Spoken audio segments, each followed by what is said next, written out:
नमस्कार मंडळी, मी दिव्या पुन्हा एकदा तुम्हा सर्वांचे खूप खूप स्वागत करते माझ्या यूट्यूब चॅनलमध्ये। आमच्या शेजारीच आराध्या असते, तर आराध्यासोबत शची या शाळेत जायला निघालेली आहे। तर शचीला शाळेत जायला खूपच आवडतं, म्हणून त्या दोघं बहीण भावांसोबत ती शाळेत जायला निघाली। तर त्यांची शाळा सकाळीच असते, तर त्यांच्यासोबत ती जायला निघाली, पण त्यांनी काय थोडं दूर नेलं तिला आणि वापस सोडून दिलं। तर रडत रडत बिचारी घरी आलेली आहे। तर कशी तरी तिची समजूत काढली आणि तिला आता खेळायला गुंतवलेलं आहे। तर खेळणार काय, तर तिचं खेळणे वगैरे सोडून दुसऱ्याच गोष्टी ती खेळत असते। तर आज देखील तिला खेळायचं म्हटलं म्हणजे पप्पाचा टिफिन होता, तर टिफिन खेळत आहे। तर तिलासुद्धा टिफिन खूप आवडतो, म्हणून मग टिफिनच मी भाजी वरण भात पोळी असं जेवण करत आहे, असं तिचं सुरू आहे। थोडा वेळ शची खेळामध्ये गुंतली, तोपर्यंत आम्ही सर्व आमचे कामं वगैरे आवरून घेतले आहेत आणि निघालो आहेत हॉस्पिटलला जाण्यासाठी। तर मम्मीच्या डोळ्यांचा आज चेकअप होतं, त्यासाठी मम्मी, मी आणि शची आम्ही सर्वजण निघालो हॉस्पिटलला जायला। तर अकोल्यालाच मी आधी तुम्हाला सांगितलं त्याप्रमाणे की मम्मीचं ऑपरेशन आम्ही अकोल्यालाच केलेलं होतं। तर तिथंच आम्ही मालपाणी हॉस्पिटलला आलो, तिथं व्हिजिट दिली। काही जास्त गर्दी नसल्याकारणाने थोड्या वेळातच आमचा नंबर लागला, चेकअप वगैरे झालं आणि आम्ही लवकरच तिथून निघालो। तर रस्त्याने निघताना मम्मी बोलली चल थोडंफार फ्रूट्स वगैरे घेऊन जाऊ, म्हणून आम्ही मार्केटमध्ये गेलोत आणि थोडेफार इकडे तिकडे फिरलो, कारण काम नसतानाही थोडंफार फिरणं म्हटलं म्हणजे हे बायकांचा स्वभावच झाला। कारण फक्त फ्रूट्स घ्यायचं, जाऊन फ्रूट्स घ्यायचं आणि तसं वापस यायचं असं कधी होणारच नाही। थोडाफार फिरल्याशिवाय त्यांचं मन करमत नाही। तसंच आमची गत झाली, आम्ही पण फ्रूट्स वगैरे घेतले आणि थोडंसं एक चक्कर मारून घेतला आणि लवकरच बस स्टँडला आलो। तिथं आल्यानंतर लवकरच आम्हाला बस मिळाली आणि आम्ही घरी पोहोचलो। तर घरी पोहोचल्यानंतर आता लवकर घरी आलो, टाईम होता, शचीसुद्धा झोपी गेली होती। मग शची थोडा वेळ झोपली, म्हटलं चला आता तोपर्यंत पप्पांनी खूप दिवस झाले कारले आणलेले होते, तर म्हटलं चला आता कारल्याचं लोणचं बनवूयात। तर कारल्याचं लोणचं बनवण्यासाठी मी इथे 2-3 कारले घेतलेत, कारण म्हटलं आधी थोडंसं बनवून बघायचं, खाल्लं तर मग कसं जास्त बनवता येते, म्हणून इथं 1 किलो कारले होते, त्यापैकी फक्त 2 ते 3 कारले मी घेतले। त्याचे छान असे लांब लांब काप करून घेतले। सर्व जे कारले होते त्याचे लांब लांब काप करून झाल्यानंतर त्यावरती थोडंसं मीठ शिंपडलं। मीठ शिंपडून झाल्यानंतर त्याला तसंच 10 ते 15 मिनटं ठेवून द्यायचं, जेणेकरून जे मीठ आहे त्याला पाणी सुटेल। मी इथे 1 ते 1.5 चमच मीठाचा वापर केलेला आहे। पूर्ण जे मीठ आहे ते व्यवस्थित सर्व कारल्यांना लावून घेतलं आणि आता तसंच ठेवून दिलेलं आहे। आता त्याला पाणी सुटेल तोपर्यंत एका साईडला 2-3 लसणच्या पाकळ्या ज्या आहेत ते सोलून घेते, कारण आपल्याला यामध्ये लसणाची पेस्टसुद्धा टाकायची आहे। म्हणून छान असं लसणाची पेस्ट बनवण्यासाठी मी 2-3 लसणाच्या पाकळ्या ज्या आहे त्या सोलून घेतल्या।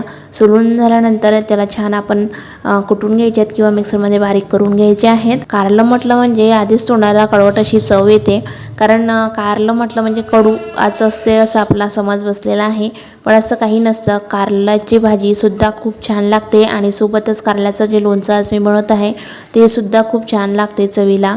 आणि ही जे आहे याचा आपण भाजी म्हणूनही वापर करू शकतात आणि ही जे लोणचं आहे ते आपल्याला 2-3 दिवस सहज टिकवता येतं आणि जर फ्रीजमध्ये आपण ठेवलं तर याला 8 दिवसही आपल्याला टिकवता येतं। हे जे कारल्याचं लोणचं मी इथं बनवत आहे ते चवीला खूप छान लागत असल्याकारणाने आपण जसं लिंबाचं किंवा कैरीचं लोणचं खातो त्याचप्रमाणे हे लोणचं सर्वजण आवडीने खात असतात।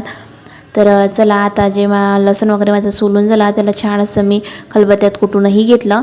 तर आता लसूण कुटून झाल्यानंतर जर आपण एका साईडला कारलं ठेवलेलं होतं मीठ लावून, ते आता त्याला छान असं पाणी सुटलेलं आहे, तर त्याला छान असं आपल्याला चोळून घ्यायचं आहे। छान चोळून वगैरे झाल्यानंतर त्याला परत पाणी सुटतं, थोडंसं दाबून बघितलं तर त्यातून रस देखील गळतो।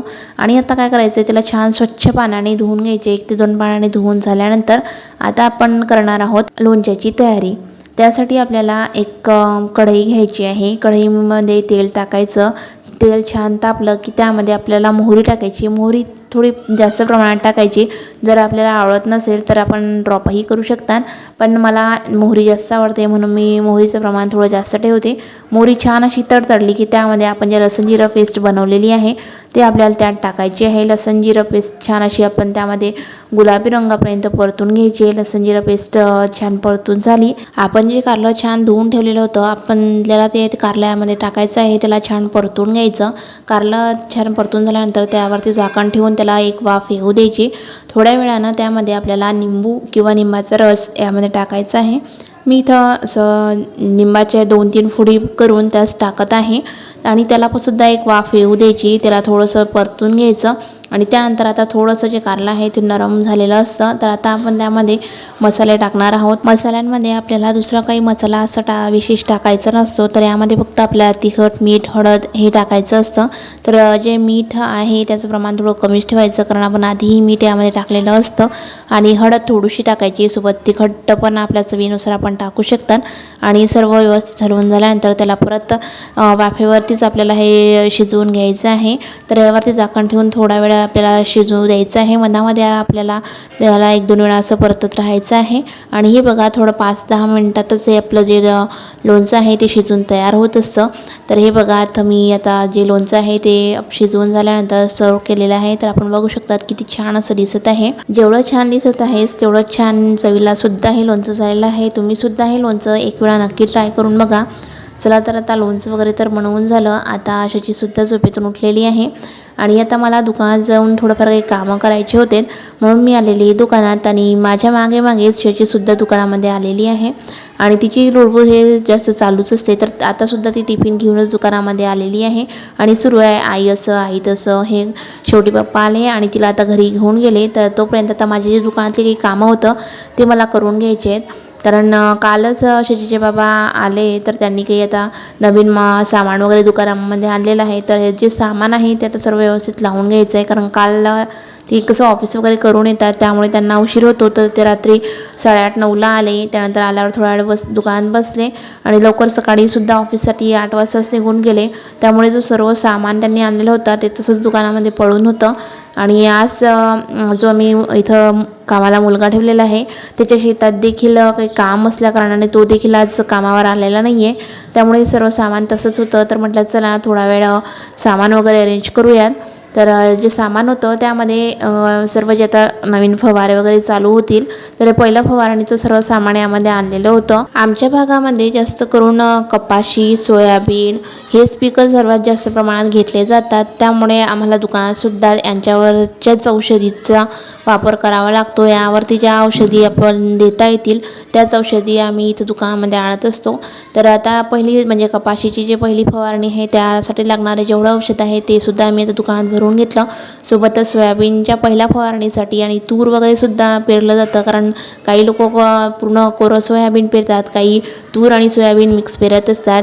तर त्याप्रमाणे तुरीच्या सुद्धा फवाऱ्यासाठी काही जे सामान लागतं ते सामानसुद्धा आम्ही आता दुकानामध्ये भरून घेतलेलं आहे. यामध्ये काही कीटकनाशके, काही टॉनिक वगैरे ह्या ज्या औषधी आहेत त्या आम्ही माल दुकानामध्ये आणलेला आहे. पण आमच्याकडे कसं जास्त करून मोठेच ग्राहक येतील असं नाही आहे ना, कारण काही 2 एकरावाले आहेत, काही 4 एकरावाले, काही 5 एकरावाले. त्या हिशोबाने कसं छोट्यापासून तर मोठ्यापर्यंतचं म्हणजे पॅकेजिंग आपल्याला ठेवावं लागतं. त्यासाठी आम्ही जास्त करून आमचे जे ग्राहक आहेत ते 4 एकरावाले, 2 एकरावाले हे आहेत. त्यामुळे आम्हाला छोटी पॅकेजिंग जास्त प्रमाणात लागतं.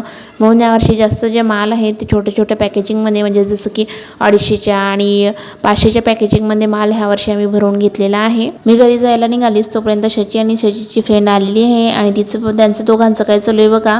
तर त्यांना दोघांना जे कॅरी बॅग होत्या त्या डोक्यामध्ये घातल्या आणि एकमेकाला भू करत आहेत, भूताची भीती दाखवत आहेत. स्वतः दोघं भूतांना घाबरतात पण तरी एकमेकांना भूत करत आहे. तर चला आता मुलींचं खेळणं झालं तर त्यांना घरी घेऊन जाते, कारण जास्त वेळ दुकानात ठेवणं दोघांसाठी सेफ नाही आहे.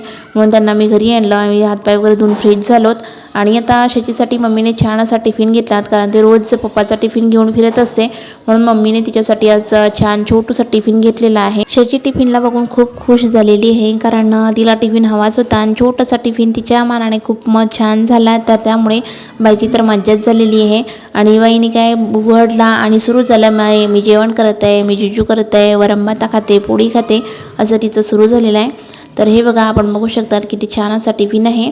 तर 2 खणी हा टिफिन आहे. क्वालिटीसुद्धा खूप छान आहे याची. आणि कसं आता छोटूसीच आहे त्या मानाने पोळी भाजीसाठी हा टिफिन खूप छान आहे. तर हे बघा आपण बघू शकतात किती छान असा हा टिफिन आहे. शची टिफिनला बघून एवढी खुश झालेली आहे की ती टिफिन ठेवायलाच तयार नाही आहे. टिफिन घेऊनच सर्वदूर फिरत आहे आणि सुरू आहे एकमेकाला दाखवणं. तोपर्यंत मी माझी संध्याकाळची जी कामं आहेत, म्हणजे जसं की झाडझूड वगैरे ते कामं करून घेतली. तोपर्यंत वेदू आली आणि सुरू झाला, मावशी माझ्या पुस्तकांना मला कव्हर लावून दे असं तिचं चालू आहे. तर मी म्हटलं बाळा मला आता स्वयंपाक करायचा आहे, थोड्या वेळानं लावून देते. तर तिचं नाही मावशी मला आत्ताच लावून दे असं सुरू होतं. तर तिला थोडा वेळ मी आता थांबवलं आणि मी संध्याकाळच्या स्वयंपाकाची तयारी केली. तर आज मी छान असं बेसन बनवत आहे. तर बेसनामध्ये मी छान असं काळीचं बेसन बनवत आहे. मम्मीकडे काडी आहे फिरवायची, तर त्या काडीनेच फिरवून जे बेसन आहे ते मम्मी बनवत असते. तर मी सुद्धा छान असं काडीने फिरवून बेसन बनवत आहे. तर आधी कसं काडीने किंवा आपण जे बेलन वगैरे असतं त्याने जे बेसन आहे फिरवून बनवत होते. आता कसं आपल्याकडे वेगवेगळे उपकरणं आले त्यामुळे आपण त्याचा वापर करतो, पण आधीच्या ज्या बाया होत्या त्या याचाच वापर करून बेसन वगैरे बनवायच्या.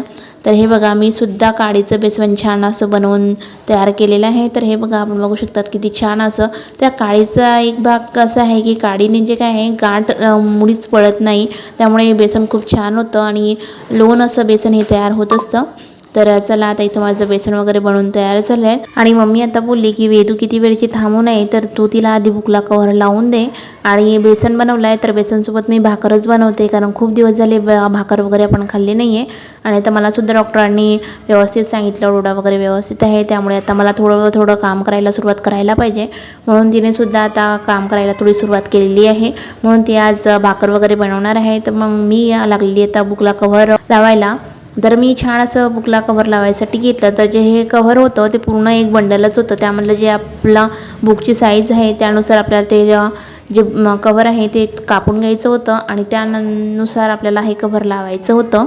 आधी कसं असायचं की बुकच्या साईजचेच कव्हर मिळायचे, म्हणजे जेवढं एक बुक तेवढं एक पेज मिळत होतं. पण आता एक पेज स्पेशल पेज न मिळता पूर्ण बंडल मिळत असतं. त्यामध्ये आपल्याला आपल्या बुकच्या साईजनुसार ते जे कव्हर आहे ते कापून घ्यायचं असतं. आता कसं बुकला कव्हर वगैरे रेडीमेड मिळत असल्याकारणाने सर्व मुलं कव्हरच आणत असतात आणि तेच लावत असतात. आमच्या वेळेस जास्त करून कव्हर वगैरे मिळायचे नाही, त्यामुळे आम्ही जे न्यूजपेपर राहत होते त्या न्यूजपेपरचेच कव्हर करायचो आणि त्यानेच आमचे जे बुक आहे ते रॅप करत होतो. तर चला मंडळी आता मी जे 3-4 बुक होते वेदूचे त्या सर्वांना कव्हर आहे ते लावून व्यवस्थित स्टॅपलर वगैरे करून घेतलं. आणि त्यावरती कसं हे पॉलिथिनचं असल्याकारणाने नावं वगैरे टाकता येत नाही, त्यामुळे याला स्टिकर वगैरेच लावावं लागतं आणि त्यावरतीच आपल्याला हे नावं वगैरे टाकायचे असतात. बुकला कव्हर वगैरे लावून झाले आणि वेदूसुद्धा आता तिची बुक वगैरे घेऊन घरी निघून गेली. आता संध्याकाळचा टाईम झाला आहे, तर मी दिवाबत्ती केली आणि मम्मीचं सुरू आहे हरिपाठ घेणं. तर शचीची फ्रेंड आणि मम्मी तिघंजणं हरिपाठ घेत आहे. तर चला मंडळी मी सुद्धा त्यांच्यासोबत हरिपाठ वगैरे घेते आणि हा व्हिडिओ इथंच संपवते. आशा करते हा व्हिडिओ तुम्हा सर्वांना आवडला असेल. व्हिडिओ आवडल्यास व्हिडिओला लाईक करा, कमेंट करा, सोबतच शेअर करायला विसरू नका. चला तर मग पुन्हा भेटूया अशाच एका नवीन व्हिडिओसोबत. तोपर्यंत बाय बाय.